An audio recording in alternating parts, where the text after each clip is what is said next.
वंदना जी, आपके कार्यकाल की बात बार बार की जाती है, कहीं ना कहीं फिर से वही बात आती है कि वो आपको कहते हैं और आप उनको कहते हैं, और अंत में जो इसका समाधान होना चाहिए या जो चीज वास्तव में होनी चाहिए वो निकल कर नहीं आती है।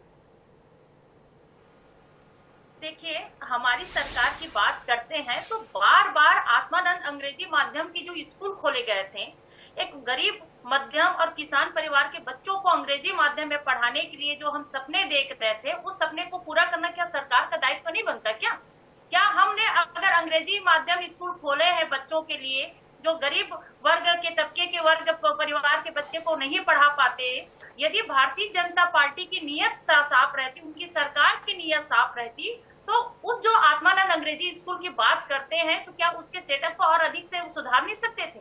क्या उन बच्चों के? लेकिन वंदना जी, बीच में आपको रोक रहा हूं माफी के साथ, ऐसा तो है नहीं कि शिक्षक आपके कार्यकाल में धरने पर या प्रदर्शन पर नहीं बैठे।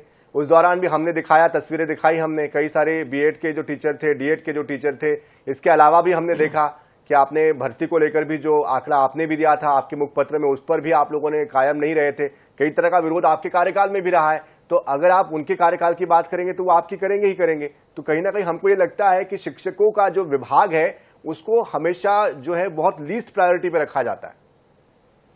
बिल्कुल सही कहा, क्योंकि शिक्षकों का जो दायित्व होता है वो हमारे जो नौनिहाल जो बच्चे होते हैं उनके भविष्य को गढ़ने वाला रहता है। तो यदि वर्तमान की बात करती हूँ, चलिए ठीक है, हम चलो आरोप प्रत्यारोप नहीं लगाते तो समाधान की ओर चलते हैं। हम उनका वादा याद दिलाना चाहते हैं। भाई, आप 57,000 शिक्षकों की भर्ती का वादा किया था, लेकिन सिर्फ 5,000 शिक्षकों का ये चरणबद्ध क्या है? भाई, क्या चरणबद्ध तरीके से करना चाह रहे हैं? क्योंकि देख रहे हैं यहाँ पर लाखों जो युवा बेरोजगार हैं, जो अपनी नौकरी की तलाश ढूंढ रहे हैं, आप चरणबद्ध तरीके से कर रहे हैं। दूसरी बात, आप अपना वादा पूरा कीजिए और युक्ति युक्तकरण के माध्यम से जो आप यहाँ पर ढकोसला वो आप समझाने की कोशिश कर रहे थे सर, भाजपा के प्रवक्ता, युक्ति युक्तकरण होता क्या है?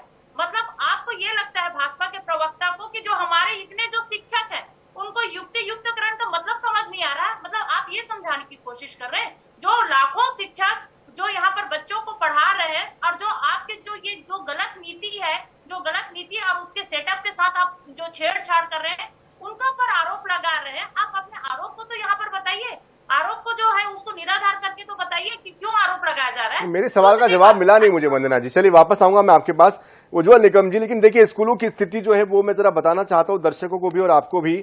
6,872 प्राथमिक स्कूलों में सिर्फ एक शिक्षक कार्यरत है, 255 स्कूलों में सिर्फ एक शिक्षक है, 212 प्राइमरी स्कूल अभी भी शिक्षक विहीन है, जहां शिक्षक है ही नहीं। शहरी क्षेत्र में 527 स्कूलों में छात्र शिक्षक अनुपात 10 या उससे भी कम है, यानी कि स्थिति बहुत ही बुरी है। 1106 स्कूलों में छात्र और शिक्षकों का अनुपात 11 से 20 के बीच में है। 245 स्कूलों में छात्र शिक्षक अनुपात 40 या उससे भी ज्यादा है।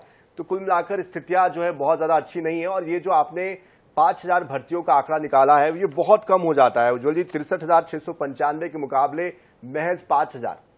बिल्कुल, मैं आपकी बात से सहमत हूं और मैं माननीय प्रदीप पांडे जी की बातों का भी समर्थन करता हूं। अगर पॉलिसी सरकार एक बना रही है तो उसका ये उद्देश्य भी होना चाहिए कि उसका एग्जीक्यूशन भी अच्छे से हो। आपकी बातें मैंने संज्ञान में ले ली है और आपकी बातें सरकार तक पहुंचाना मेरा कर्तव्य है।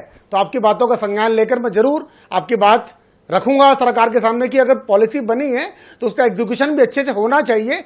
आपके विभाग का मामला है, अगर कोई भ्रष्टाचार कर रहा है, कोई बदमाशी कर रहा है, उसका ख्याल रखना हमें आता है। आप आईएनएच पर ये बात कह रहे हैं उज्जवल जी, लेकिन हम चाहेंगे आप कमिटमेंट दें इस बारे में। और चूंकि हमारे साथ यहाँ पर प्रदीप जी भी जुड़े हुए हैं, प्रदीप जी हम भी चाहेंगे कि आप इस बात को भी संज्ञान में लेते हुए इस बात को क्रॉस करें कि जो उन्होंने कहा है वो कर रहे हैं या नहीं कर रहे हैं। जी उज्जवल जी बिल्कुल। देखिए, पांडे जी ने जो बताया कि शिक्षकों को कोई समस्या है, देखिए ये पूरा एक जो इकोसिस्टम है शिक्षा विभाग का, सरकार का, बच्चों के भविष्य का, ये आपस में जुड़ा हुआ है। अगर शिक्षक खुश नहीं रहेंगे, उनकी हम चिंता नहीं करेंगे, उनके साथ अगर कोई भी बायस्ड बिहेवियर हो रहा है, पक्षपातपूर्ण रवैया अगर किसी डीओ और उनके अधिकारियों द्वारा लिया जा रहा है, उनकी रक्षा करना भी सरकार का कर्तव्य है। तो मैं इस बात का संज्ञान मैं आपके टीवी चैनल के माध्यम से ले रहा हूं। और अगर इस मामले में कोई भी बदमाशी कर रहा है अधिकारी या भ्रष्टाचार कर रहा है, उसकी चिंता हम बिल्कुल करेंगे। जहां तक बात है वंदना राजपूत जी, हमारी जो प्रवक्ता बहन है, उन्होंने कहा, मैंने फिर कहा, मैं एक बार और जोड़ देना चाहता हूं, बेरोजगारी की बात भी कांग्रेस पार्टी को नहीं करनी चाहिए। 5 साल में बेरोजगारी भत्ता भी नहीं दे पाए थे आप बेरोजगारों को, 5 साल तक वादा करके आखिरी के 3 महीने में इनकी सरकार ने दिया था। और पीएससी में भर्ती घोटाला जो उन्होंने किया था, जब जाहिर है आधे लोग जेल में आधे लोग बेल में हैं, तो बेरोजगारी, युवाओं की समस्या, इनकी बात तो कांग्रेस पार्टी को करनी ही नहीं चाहिए। सेटअप मैंने जैसा कहा, हमें आत्मानंद स्कूल के लक्ष्य पे कोई आपत्ति कभी नहीं थी, गरीब बच्चों को इंग्लिश मीडियम की शिक्षा देने के लिए, पर सेटअप तो ले आते, बजट तो ले आते उसके लिए। बिना बजट और सेटअप के सिर्फ बोर्ड लगाने से क्या होगा? हमने पीएम श्री स्कूल चालू किए हैं, हमने शिक्षकों को नियुक्ति दी है, युक्तिकरण किया जा रहा है, और 5000 नए शिक्षक भी भर्ती किए जाएंगे। होलिस्टिक अप्रोच जो कहते हैं सरकार चलाने का, और बच्चों की भविष्य की चिंता करना, ये भाजपा सरकार का काम है, कांग्रेस पार्टी का काम है प्रश्न करना, वो करती जाए, पर अपने गिरेबान में जरूर जाके कि जब 5 साल में उनकी सरकार थी, आप याद कीजिए, बड़े बड़े होर्डिंग लगे रहते थे, अनियमित कर्मचारी को किया जाएगा नियमित। क्या हुआ उसका? एक कर्मचारी नियमित नहीं हुआ। राहुल गांधी जी की फोटो लगा के अपने होर्डिंग लगाई थी।